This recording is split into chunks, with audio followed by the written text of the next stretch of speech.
Okay, assignments. So there's several ways we can get to the assignments. I'm going to show you the easiest way now. So right when you jump into a class, you're on the home page, you should have a to-do list on the right side.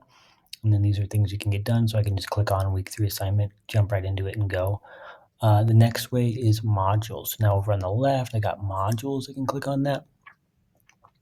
So you might have to do this because some of your teachers actually turn off assignments, discussions, and quizzes because they're wanting everything to just load out in modules so you can see everything in relationship.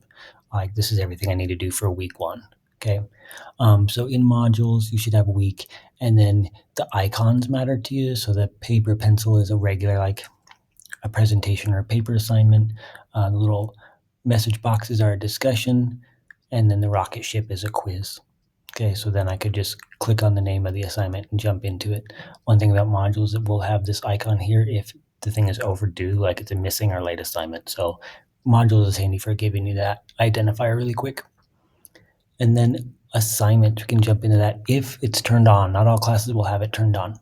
By default, it should have show by date as the way you're seeing stuff, but you could also click on show by type. So sometimes an instructor will categorize things, like they'll put all the quizzes in a box, all the papers in a box, etc. And so show by type might be handy if your teacher's using categories. Otherwise, just stick to show by date.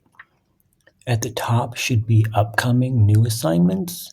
You hopefully don't have undated ones. These will only exist if your teacher never uses a date on the assignment setting it up. And then on the bottom is past due. So hopefully all the things in this list you've done. Otherwise, you can expect a missing grade. All right, so just going to the top, we have week 3 assignment and have the name of it. You can tell it's going to be open until the 4th, but it's due on the 1st. So I got to get it done by the 1st, and it's going to be worth 30 points. Click on it to see more. So it's just like a big blast of information. And then here it has attempts.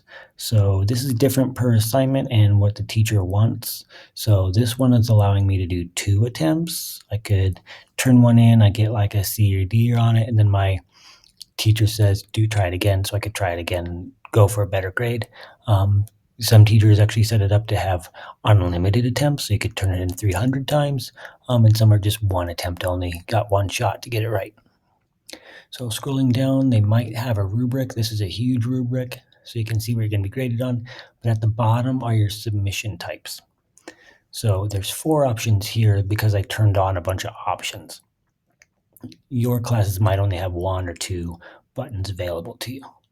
So we'll go through them each one at a time. Here's text, so it just creates a little text box you can type in. If you want to drag that out and give yourself more space to type, you can. You can also hit this and it'll go full screen. All right, bunch of formatting buttons. You can upload images in here. You can record videos. So some teachers are having you do a video response to stuff. And so you can click on this and you can bring up your camera, record your video, save it all from this little button here without any extra software. Next up is the web URL. So here we just copy paste a link in from like YouTube or whatever, maybe an article. Then we got upload. My screen glitches out.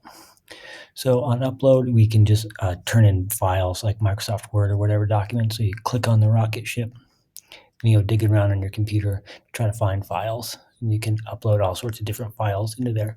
Some teachers will limit what kinds of files. So if they're wanting you to do like a Photoshop project, they might limit it to being PSD files, and then you can't turn in like a Word doc. It's just not going to take it. It's going to reject it. These 2 buttons don't get used very much. Obviously, if you click on this, it's going to bring up your camera to take a shot. And then Canvas files. These are files that you might have turned in on Canvas already, and you're just going to go dig around and find them. But a lot of teachers don't have people do this. And then the last option is more, and we have Office 365 at Chadron State. So every single student gets free access to Microsoft Office 365. It's paid for. You should use it. It's normally pretty expensive stuff, and you're getting it for free. So it's Microsoft Word, Microsoft Excel, Microsoft PowerPoint, a bunch of other things that you just get. I'm not going to click on it because my student view breaks when I try it. So just trust me that it works.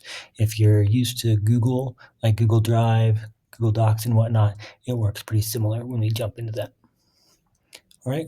Once I've uploaded my file, I'm ready to go. I can just hit submit assignment in the lower right hand corner and it'll give me a little confirmation screen.